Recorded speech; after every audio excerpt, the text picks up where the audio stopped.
Nag-aamoy kulob ba yung mga sasakyan ninyo guys? Guys, ito na yung solusyon para dyan sa mga hindi pa nakakaamoy.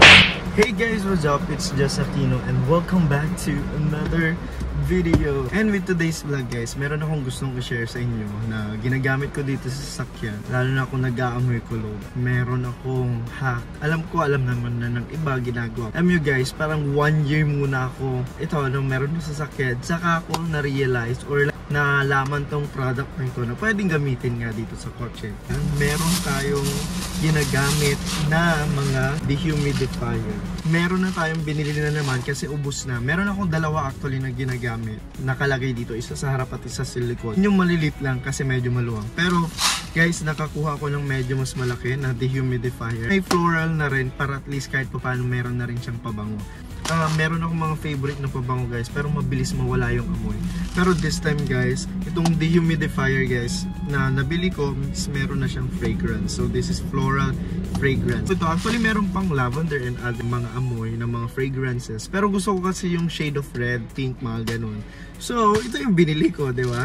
So ito guys, para siyang buy one, take two, parang ganun na presyo. Hindi ko alam or sadyang nakapromo lang. So I bought this for 179 pesos only. And guys, napakamura na siya sa ganito kalaki. And ganito lang ginagawa ko guys. Especially guys, ngayong maulan, tapos hindi ko masyadong nagagamit. Talagang maiipon yung amoy dito sa loob. So kahit meron tayong pabango, mga ganyan, talagang hindi natin maiiwasan. Guys, this is from Midos, 3-in-1 na siya. Meron siyang dehumidifying, prevents mold growth, and meron na rin siyang floral fragrance. So gawin lang natin guys, is i-open natin ito. Kaalisin natin itong nasa ibabaw nito. And dahil lang kasi parang may paper to. Hindi ko alam kung pare-parehas sila ng style. Yan. Pagkaalis natin ng ganyan, meron siyang parang paper pa dyan. Pero i-absorb nyo na guys. Itong mga parang balls dito, magiging water siya. Pag meron ganito yung sasakyan ko guys, hindi masakit sa ilong yung aircon. Minsan kasi di ba parang ang hapdi sa mata, ganun.